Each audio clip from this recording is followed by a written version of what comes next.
Europe 1, 7h11, Thomas Soto.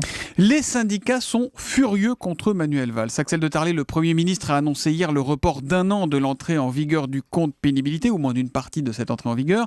Laurent Berger, secrétaire général de la CFDT, parle d'un report inacceptable et dénonce une rupture du dialogue social. Oui, alors ce compte pénibilité qui permet de partir plutôt à la retraite pour ceux qui ont un travail pénible, c'était une idée forte portée par la CFDT lors de la réforme des retraites. Et effectivement, hier, Manuel Valls annonçait que finalement, il n'entrera pleinement en application qu'en 2016 et non pas en 2015 comme prévu. Donc oui, les syndicats dénoncent le diktat du MEDEF. Mais pourquoi Manuel Valls a ainsi décidé de reporter ce compte pénibilité ? Eh bien parce qu'on ne se rend pas compte, mais chez les petits patrons, on assiste en ce moment à...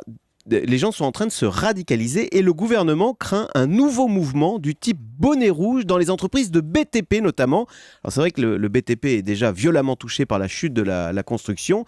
Et là, les petits patrons dans ce secteur s'étranglent à l'idée de se voir infliger ce compte pénibilité qui, de fait, va particulièrement les toucher puisqu'il va falloir mesurer des critères tels que travaillez-vous dans un environnement bruyant, plus de 80 décibels tous les jours ou ponctuellement plus de 135 décibels, portez-vous des charges lourdes, combien de kilos, travaillez-vous à genoux, non mais c'est vrai, bras au-dessus des épaules ou bien en tordant ou en fléchissant le torse, etc., etc.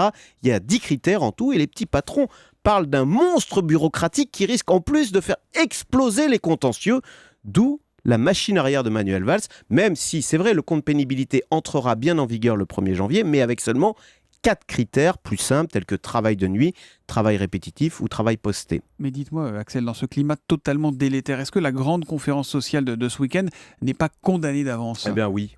Et on touche là à la limite de cette fameuse démocratie sociale réclamée par François Hollande. Oui, ça va être très difficile de se mettre autour d'une table, tous ensemble, et de trouver un consensus qui fera plaisir à tout le monde.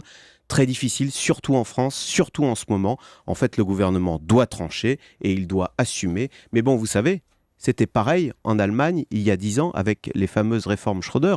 À l'époque, les syndicats allemands n'étaient pas d'accord entre eux et à la fin, c'est Gerhard Schröder qui tout seul a décidé. Gouverner, c'est choisir, disait Mendes France, c'est aussi faire beaucoup de mécontents, notamment Voilà. en ce moment en France. Le Zoom Éco, Axel de Tarlé, tous les matins à 7h10 sur Europe 1. Merci Axel, à demain.